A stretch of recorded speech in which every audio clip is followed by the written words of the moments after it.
नमस्कार, मी प्रभाकर लोंढे, खडतार प्रवास वर्तमानपत्राचा तथा खडतार प्रवास यूट्यूब चॅनलचा मुख्य संपादक। आज आपण तुळजापूर शहरामध्ये पंचायत समिती या कार्यालयाच्या पुढं आलेलो आहोत। पंचायत समिती दाखवा। आणि महत्त्वाचा मुद्दा, या पंचायत समितीमध्ये नेमकं संबंधित कार्यकर्त्याला काय अडचणी येतात ते अडचणी आपल्यासोबत मांडण्यासाठी एक कार्यकर्ते आहेत, सामाजिक कार्यकर्ते आहेत। आपण त्यांना विचारूया नेमकं कशा पद्धतीनं अडचणी येतात आणि कोणासाठी अडचणी येतात आणि अडचणी आणणारे नेमकं कोण आहेत, हा विषय आपण घेणार आहेत। आपल्यासोबत आहेत सामाजिक कार्यकर्ते। खडतार प्रवास यूट्यूब चॅनलमध्ये आपलं स्वागत आहे। नेमकं तुमचं गाव आणि नाव सांगा। मी अण्णासाहेब बबरुवान गुंड, बरं, राहणार सुरतगाव, तालुका तुळजापूर, जिल्हा धाराशिव। बरं बरं। मी सामाजिक कार्यात तर सतत वाहून घेतलेलं आहे। मी मोजे सुरतगाव ग्रामपंचायती किती दिवसापासून तुम्ही सामाजिक काम करता? 25 वर्षापासून मी सामाजिक कार्य बरं बरं बरं। आणि राज्यपाल नियुक्त मी जिल्हा ग्राहक संरक्षण समितीला सदस्य म्हणून 5 वर्ष काम केलं। बरं बरं बरं। हां, आता गावात काय करता?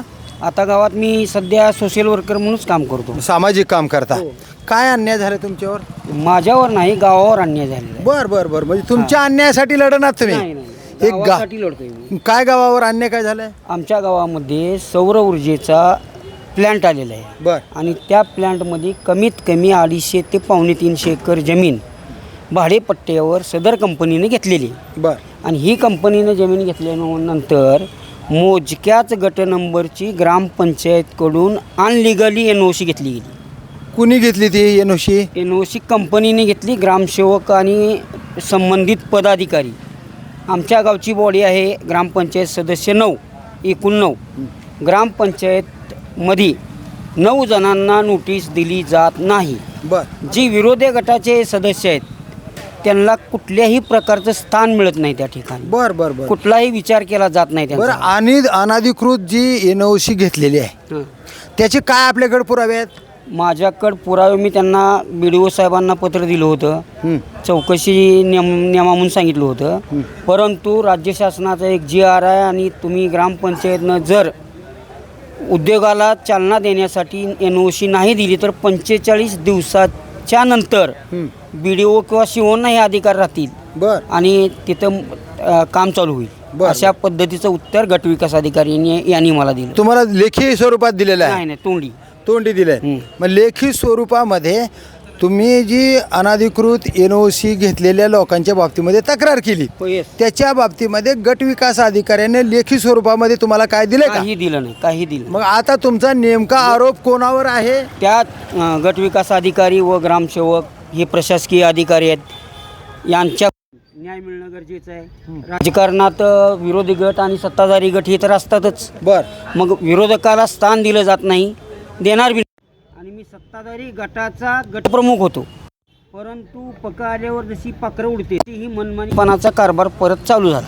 गट विकास अधिकाऱ्याचा आणि राजकारणाचा काय संबंध आहे? काय संबंध गट विकास अधिकाऱ्यांनी सर्वसामान्य माणसाचा जरी प्रश्न आला तर गट विकास अधिकाऱ्यांनी ती सोडवला पाहिजे, कारण ते सरकारी आणि प्रशासनातला अधिकारी आहेत। बघा, त्याच्यात राजकारण आणता कामा नये असा नियम सांगते। त्या नियमाप्रमाणे सर्वसामान्य जनतेचं काम गट विकास अधिकारी करतायत का? गट विकास अधिकारी ग्रामसेवक हा त्यांचा पाठीराख ते ग्रामसेवकाचं पाठराखण करतात। मग तो माझ्या गावचा राहू ना कुठल्याही गावचा राहू, ग्रामसेवकाची बाजू घेऊनच गट विकास अधिकारी काम करतात। माझा अर्ज दिनांक 10/11/2025चा मूळ तक्रारी अर्ज आहे। बरं।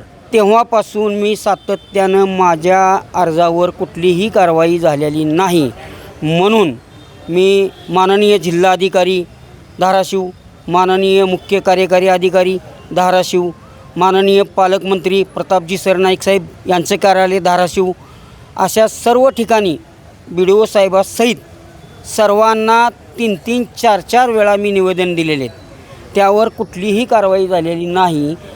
मग मी 14 एप्रिल 2000 आत्ता चालूचा एप्रिल 26 मध्ये मी डॉक्टर बाबासाहेब आंबेडकर साहेबांनी आज जे आपली संविधान लिहिलं त्या घटनेचा वापर ही सर्वसामान्यासाठी होत नाही, म्हणून मी माननीय पोलीस अधीक्षक, माननीय जिल्हाधिकारी, माननीय मुख्य कार्यकारी अधिकारी, गट विकास अधिकारी यांना मी आत्मदहनाचा इशारा दिला.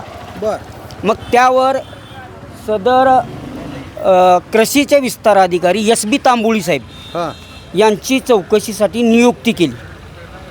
नियुक्ती केल्यानंतर त्यांनी चौकशी केली, परंतु एकाच मासिक बैठकीची केली. 9 पैकी 4 सदस्य हजर आणि 4च लोकांना नोटीस बुकवर नोटीस दिलेल्या असा त्यांच्या निदर्शनात आलं आणि त्यात त्या ग्रामसेवकाला दोषी ठरवलं.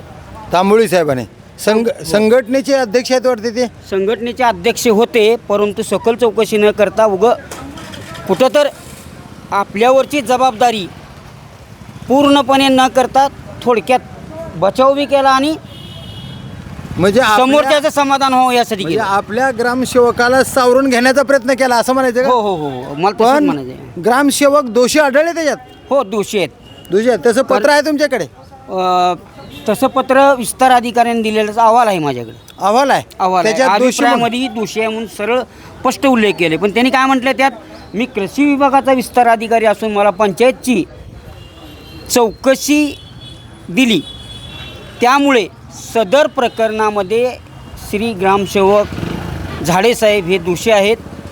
परंतु माझ्या अहवालावर न ही करता कारवाई न करता किंवा कारवाई करून अधिक चौकशी करण्यात यावी. पंचायत समितीच्या विस्तार अधिकाऱ्याकडून चौकशी व्हावी. म्हणजे माझ्याकडे दोषी आहेत हां. पण पंचायत समितीची चौकशी माझ्याकडे येत नाही, येत नाही. पंचायत विस्तार अधिकारी म्हणून विस्तार अधिकाऱ्याने ह्याची चौकशी करावी. म्हणजे अंगावरचं ढोंगोंगडं बी काढलं हां. आणि गुन्हेगार आहेत म्हणून बी साबीत झालं. समोरच्याचं बी समाधान केलं आणि त्याची पाठराखण केली. बरं, आता ते सुरत गावमध्ये तुम्ही मला 2 शिक्के दाखवले आणि त्या शिक्क्याच्या बाबतीमध्ये ते दाखवा आणि काय आरोप आहे तुमचा की बाबा ही शिक्के कशी? या ग्रामपंचायतचे जे ग्रामसेवक आहेत भीमराव झाडे, हां ते निष्क्रिय आहेत. हां त्यांना त्यांचं दप्तर रेकॉर्ड सांभाळता येत नाही. हां आज रोजी सुरतगावच्या ग्रामपंचायतमध्ये 8चा वापर ग्रामपंचायतच्या सही शिक्क्यानिशी डुप्लिकेट 8 देऊन एका फायनान्स कंपनीला त्यांनी रजिस्टर ऑफिसमध्ये मॉडगेज केले. बर आणि तेच दावतो मी तुम्हाला. एक मिनिट हा सर. आणि मॉडगेज केले पण शिक्के डुप्लिकेट वापरलेत असं बी तुमचं म्हणणं आहे? डुप्लिकेट शिक्के नाहीत, ग्रामपंचायत कार्यालयातून गेलेले शिक्के आहेत. हां हे शिक्के ग्रामपंचायत कार्यालयातून गेलेले म्हणजे ही शिक्के वापरण्याचा अधिकार मग ग्रामसेवकाला आहे ना? आहे. मग त्यांनी स्वतःनं आपल्या हस्ताक्षरात न लिहिता हां इतराचा वापर केलेला असावा आणि त्याची सहीसुद्धा डुप्लिकेट मारलेली आहे. त्याची ओरिजिनल सही नाही आहे. बर हो. तर चौकशी केली का हो, तुम्ही? मी चौकशी केली. मग ह्या चौकशीमध्ये आढळले ते दोषी? दोषी आढळलेत की. मग ह्याचे पुरावे सादर करणार तुम्ही? आत्ता इथं मी नमुना क्रमांक 1 ते 33च्या चौकशीचा अर्ज दिलेला आहे. माझ्या ग्रामपंचायतचं संपूर्ण रेकॉर्ड पंचायत समितीच्या विस्तार अधिकारी श्री नाईक मॅडम यांच्याकडे जमा आहे. बरं. आपण पाहिजे तर तिथला आट आणि माझ्यापासला आट बघू शकता. हो हो. मग हे गट विकास अधिकाऱ्याला दाखवून ह्याची पडताळणी तुम्ही करणार आहेत का? 100% मी त्यासाठीच आलो, पण अतिरिक्त शिव आलेले आहेत त्याच्यामुळे मला बाहेर थांबवले. बर बर बर बर. तुमचं नाव काय आणि तुमची शेवटची मागणी काय? माझी मागणी अशी आहे की या मोजे सुरतगाव ग्रामपंचायतीचा जो कारभार झालेला आहे त्याची चौकशी तर नेमलेली आहे. त्या चौकशीत दोषी आढळल्यानंतर सदर व्यक्तीवर निलंबनाची कारवाई करण्यात यावी आणि जर सन्माननीय ग्रामपंचायतीचे सदस्य त्यामध्ये कुठल्या आर्थिक व्यवहारात किंवा कुठल्या व्यवहारात अडकलेले असतील तर त्यांना मी येणाऱ्या निवडणुकीमध्ये, आता जी निवडणूक लागणार आहे स्थानिक स्वराज्य संस्थेची ग्रामपंचायतीची, त्यामध्ये त्यांनी एक ॲफिडेविट पहिल्यांदा दिलं पहिल्या निवडणुकीमध्ये की मी गुत्तेदारी करणार नाही किंवा कुठल्या आर्थिक व्यवहार ग्रामपंचायतचा करणार नाही माझ्या हातून किंवा माझ्या नावावर किंवा त्याच्या फॅमिलीत. जर असं काय आढळलं तर त्या निवडणूक विभागात मी हे सर्व पुरावे सादर करून त्यांचे आपलं फॉर्म उडवून टाकीन मी ग्रामपंचायतला. बर. आता तुम्ही या संबंधित ग्रामसेवकानं काय घोटाळा केलाय आणि कसला आरोप आहे तुमचा त्यांच्यावर आणि कशाची चौकशी करा आणि कोणत्या चौकशीमध्ये दोषी आढळल्यावर कारवाई करा असं काय मत आहे तुमचं? माझं काय म्हणणं माहिती आहे का, मोजे सुरतगावमध्ये प्रज्ञा, शिला आणि करुणा हां या मागासवर्गीय संस्थेच्या 3 कंपन्या सुरतगावमध्ये अर्धवट उभारलेल्या आहेत बर. आणि चौथी आहे चंद्रा वायनरी म्हणून. या ठिकाणी सदर ग्रामसेवक वसुलीला कधीच जात नाही. बर. माननीय तहसीलदार साहेबांनी NA लेआउट दिलेला आहे. त्या NA लेआउटच्या स्क्वेअर फुटाप्रमाणे या ग्रामपंचायतीनं तिथं कर वसुली करायला पाहिजे, केली जात नाही. आज सौर ऊर्जेच्या बाबतीत तोच विषय आहे. बरोबर. आज 250-300 एकराचे किती स्क्वेअर फूट होतात ती मलासुद्धा काढता येणार नाही आता लवकर.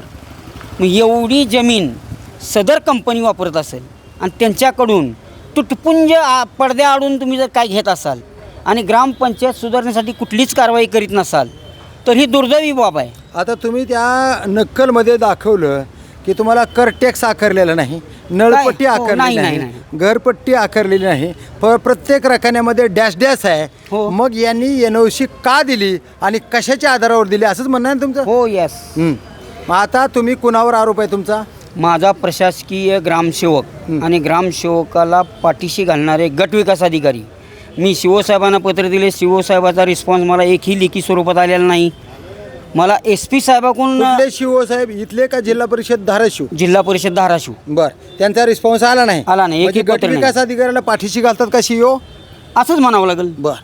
आणि मला फक्त पोलीस अधीक्षक कार्यालय धाराशिव यांच्याकडून मी 2 वेळेला आत्मदहन करण्याचा इशारा दिल्यानंतर त्यांचं तामलवाडी पोलीस स्टेशनचे गोपनीय विभागाचे अधिकारी तुम्ही माने साहेब म्हणून आहेत, त्या अधिकारी येऊन मला विनंती केली की असं करू नका, प्रशासनाला सहकार्य करा.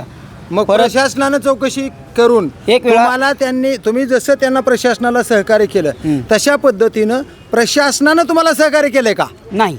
मग पोलीस डिपार्टमेंटनं विनंती केलेली तुम्ही मान्य केली. मग त्या पोलीस डिपार्टमेंटनं इथल्या गट विकास अधिकाऱ्याला का त्यांचा प्रस्ताव देत नाहीत, का त्यांना माहिती देत नाही पत्र असं दिलं, का- संबंधिताला पत्र पोलीस स्टेशननं दिलेलं आहे. दिलंय का? दिलेलं आहे. Okay okay. आणि ह्यांनी ज्या वेळेला मी आत्मदहनाचा इशारा दिला त्यावेळेला विस्तार अधिकारी श्री नाईक मॅडम यांना 1 वेळा पाठवलं, SP तांबुळे यांना 1 वेळा पाठवलं. आम्ही निपक्षपाती चौकशी करू म्हणून मला लेखी स्वरूपात दिलं. एवढ्या दिवसाची मुदत द्या म्हणून दिलं. 11 तारखेला नाईक मॅडम आल्या. आता ठीक आहे, आता लक्षात आलं माझ्या. आता पुढचा पवित्रा काय असणार आहे तुमचा? जर लोकशाहीच्या पद्धतीनं प्रशासनाला जर जाग येत नसेल तर जॉब विचारण्यासाठी कुठल्याही स्तरावर जाण्याची माझी तयारी. तर हे आहेत अण्णासाहेब गुंड, सुरतगाव, तालुका तुळजापूर, जिल्हा धाराशिव. हे आहेत सामाजिक कार्यकर्ते. या कार्यकर्त्याची पिळवणूक कशी होते ते आपण त्यांच्या तोंडून ऐकलेलं आहे. आणि खरं म्हणलं तर गावातल्या ग्रामसेवकाची पाठराखण गट विकास अधिकारी करत आहेत असं दिसतं. गट विकास अधिकाऱ्याची पाठराखण जिल्हा परिषद CO करतात असं दिसतं. कारण तुम्ही जर कशातच भ्रष्ट नसाल तर तुम्हाला मागितलेले कागदाचं उत्तर तात्काळ द्यायला काय हरकत आहे असं त्यांचं मत आहे. यांनी आत्मधनाचे इशारेसुद्धा दिलेले आहेत. पोलीस डिपार्टमेंट यांच्याकडे विनवणी करायला गेल्यानंतर पोलीस प्रशासनाला सहकार्य करा म्हटल्यावर त्यांनी सहकार्यही केले. तसं पोलीस प्रशासनानं गट विकास अधिकाऱ्याला पत्रसुद्धा दिले, तरीसुद्धा सर्वसामान्य सामाजिक कार्यकर्त्याला न्याय मिळत नाही. म्हणजे गुंडशाही, झुंडशाही या राज्यामध्ये, देशामध्ये, जिल्ह्यामध्ये चालू आहे. जर सामाजिक कार्यकर्त्याला हा न्याय मिळत नसेल तर सर्वसामान्य शेतकऱ्याचं, गरिबाचं आणि घरकुल मागणाऱ्या गरिबाचं सुद्धा कसं चांगलं होईल आणि यांना न्याय कोण देणार हा प्रश्न आज सर्वसामान्य जनतेच्या पुढं आहे. आणि जर असंच होत असेल तर लोकशाही जिवंत आहे का असा प्रश्न जनतेच्या पुढं आहे. तर बघूया येणाऱ्या काळामध्ये शहाणे, शूरते, समजदार असणारे गटविकास अधिकारी, CEO, जिल्ह्याचे जिल्हा अधिकारी आणि गावचे ग्रामसेवक कशा पद्धतीनं सर्वसामान्य माणसाला न्याय देतील याकडे लक्ष आहे. खरं म्हणलं तर या अधिकाऱ्यांना लाखो रुपयाच्या पगारी आहेत आणि एवढ्या पगारी घेऊन सर्वसामान्य जनतेला न्याय देत नसतील तर माझ्या नियमाप्रमाणे किंवा लोकशाहीच्या नियमाप्रमाणे यांच्या पगारी बंद कराव्या आणि सर्वसामान्याला न्याय दिला तरच तुमच्या पगारी देण्यात येतील असं ग्रामविकास मंत्र्यानं यांना ताकीद करणं गरजेचं आहे. पालकमंत्र्यांना ताकीद करणं गरजेचं आहे. ते पाहूया आता येणाऱ्या काळामध्ये. खरंच ग्रामविकास मंत्री, पालकमंत्री, जिल्हाधिकारी, CEO, गटविकास अधिकारी, ग्रामसेवक या सर्वसामान्य जनतेकडे न्याय देतील का, तेच पाहू येणाऱ्या काळात. मी प्रभाकर लोंढे, खडतार प्रवास वर्तमानपत्राचा तथा खडतार प्रवास यूट्यूब चॅनलचा मुख्य संपादक. या चॅनलला सबस्क्राईब करा, शेअर करा, लाईक करा, बेल आयकॉनचे बटन दाबा. आपले विचार अन्यायाच्या विरोधात असावे. हे चॅनल अन्यायाचा प्रतिकार करणारं चॅनल आहे. आपले विचार कमेंट बॉक्समध्ये नोंद करा. धन्यवाद तुळजापूरकर, धन्यवाद धाराशिवकर. जय हिंद, जय महाराष्ट्र.